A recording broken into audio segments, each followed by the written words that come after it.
Olá, sejam bem-vindos ao canal. Hoje vou mostrar-vos como podem utilizar o VLC Media Player para fazer captura de ecrã, também conhecido como Screen Recording.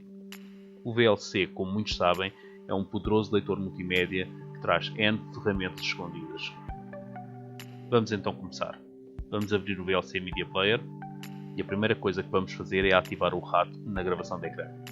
Vamos Tools, Preferências, selecionar tudo para vermos todas as definições, modos de acesso, ecrã, vamos ativar a opção seguir o rato e aqui vamos escolher um ficheiro que tenham feito o download previamente, um ícone de rato que queiram usar. Assim que o façam, ele há de aparecer aqui e basta fazer guardar. Para começarmos a captura de ecrã, ficheiro, abrir dispositivo de captura, ambiente de trabalho. A nível de fotogramas poderemos usar cerca de 12, pode-se usar entre 10 e 15, é o que mais se usa, e aqui selecionamos converter.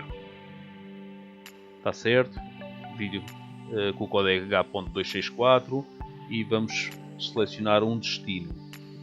O destino vamos pôr no ambiente de trabalho, um nome teste, por exemplo, e guardar. A partir deste momento só tenho que fazer iniciar.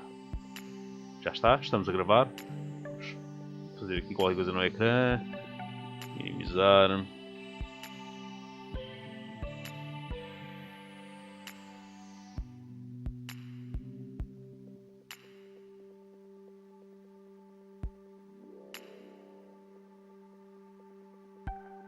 E vamos então parar esta gravação. Neste momento parei a gravação e tenho o ficheiro aqui. Podemos então testar se a captura de ecrã foi corretamente efetuada.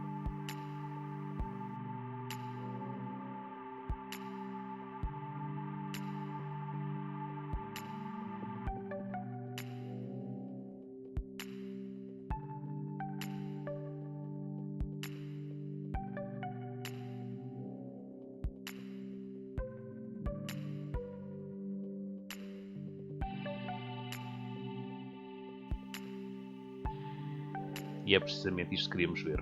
Muito obrigado por terem assistido. Se gostaram deste vídeo, considerem fazer um gosto e já agora subscrever o nosso canal. Até à próxima.